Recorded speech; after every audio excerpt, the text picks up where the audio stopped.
Hi, Debbie Chu here from Chew on Vegan. Welcome back to my kitchen. If you're new here, I'm a plant-based RN and I follow a whole food plant-based diet with a focus on protein.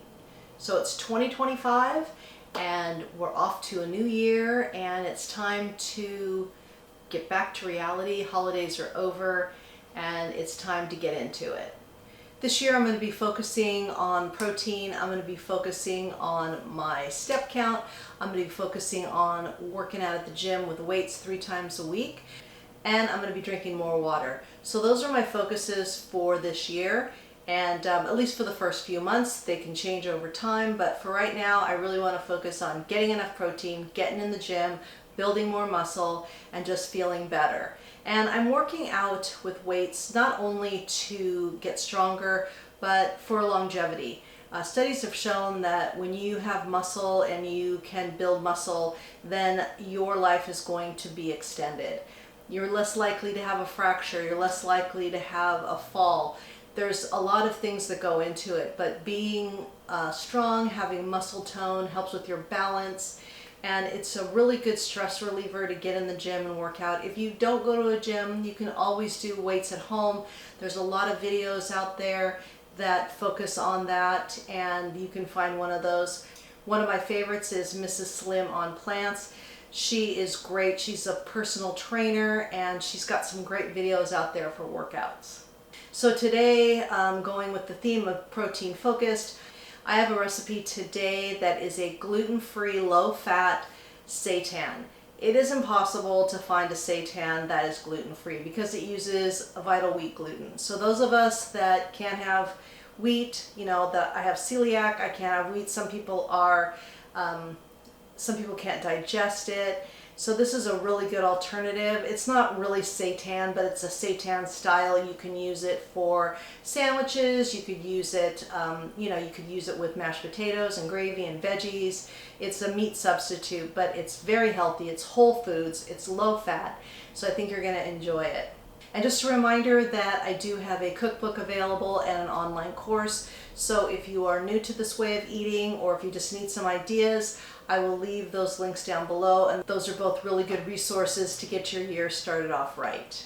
And I just want to assure all of you that I will be continuing being whole food plant-based. I'm just not going to be doing the Start solution per se, but there's a lot of different versions of these kind of diets out there, and I have just modified mine to work for me. So if you like what you see here, then please subscribe and hit the notification bell so you're notified every time I upload a video, which is every week. And you'll find that I'll be having a lot of recipes that will help you along your way. All right, let's get started on that recipe. So first up, I want to show you all the wet ingredients. I've got some red lentils that I've cooked. I've got some chickpeas, I've got some apple cider vinegar, coconut aminos, and some veggie broth.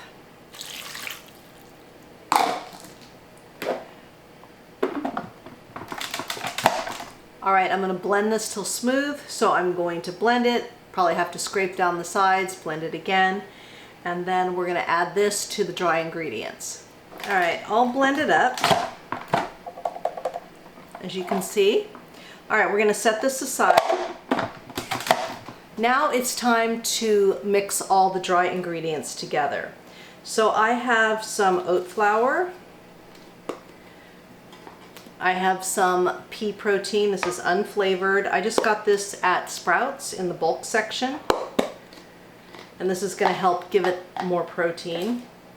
And then I also ground up some Lupini bean flakes. If this isn't available to you, or if you don't want to use it, you can just use chickpea flour, but this is going to be a little bit more protein. Then I have some nutritional yeast, some psyllium husk, and then my spices, which is salt, garlic powder, onion powder, cumin, and smoked paprika. All right, let's blend this all together, get it incorporated. Now let's add the wet ingredients into the dry.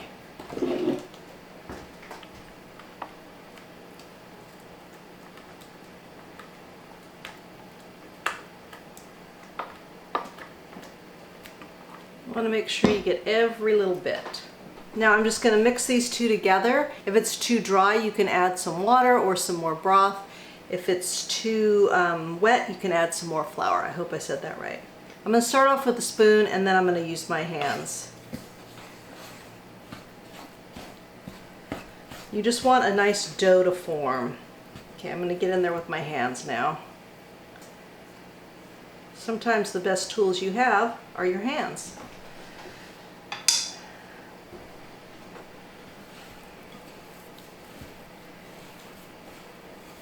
Okay, I think I'm going to add a little bit more broth. Just a little bit. So now I have a lined baking sheet. I've got some parchment paper and then some foil underneath because I don't like foil touching my food. So I'm going to shape this into a nice little loaf.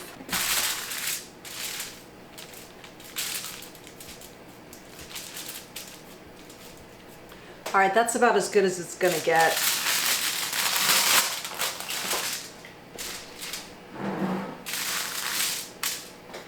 Then we're just going to fold the parchment paper around it.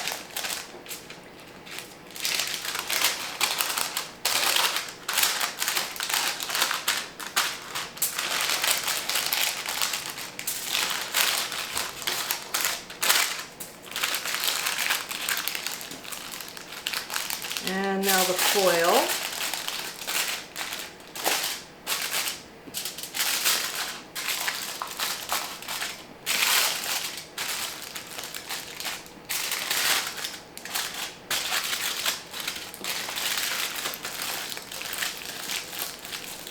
Okay, so we're going to let this bake in a 350-degree oven for about an hour or so, and I'll flip it halfway through.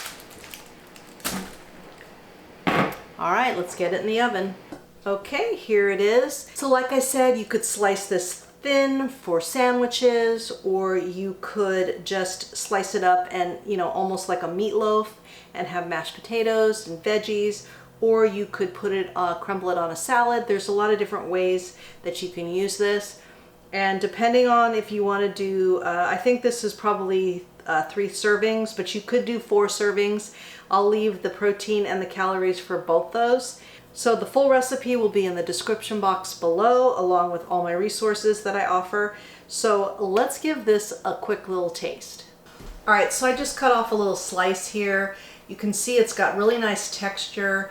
And like I said, this is great. You could slice it thinner to put on a sandwich, but there's all kinds of uses for it. So just think of it as like a meat substitute or anything, how you would use tofu or tempeh or something like that. You could throw it in stir fries. There's all kinds of things you can do with it. All right, I'm gonna give it a taste here. Really good flavor, great texture. I think you're gonna really like this one, and if you're like me and you can't eat gluten, then this is gonna be great for you, because I've been trying to find gluten-free seitan recipe forever. I just do what I usually do. I look at a bunch of different recipes and then I just make my own. I just kind of see what they got going on and I take a little bit from that, and I don't like that, and I just make my own to what I like, to the seasonings I like. So I highly recommend you do that too. You can find all kinds of recipes out there, and then you can just modify them to the way you like it. So I hope you liked this video. I hope you learned something, and if you did, please give it a like and share it with your friends. If you've made it this far in the video, please comment below with gluten-free seitan, and that way I know you made it to the end with me, and I really appreciate it. Remember that all my recipes are good for you, they're good for the animals, and they're good for the planet, and what you put on your plate determines your fate. Until next time, thank you.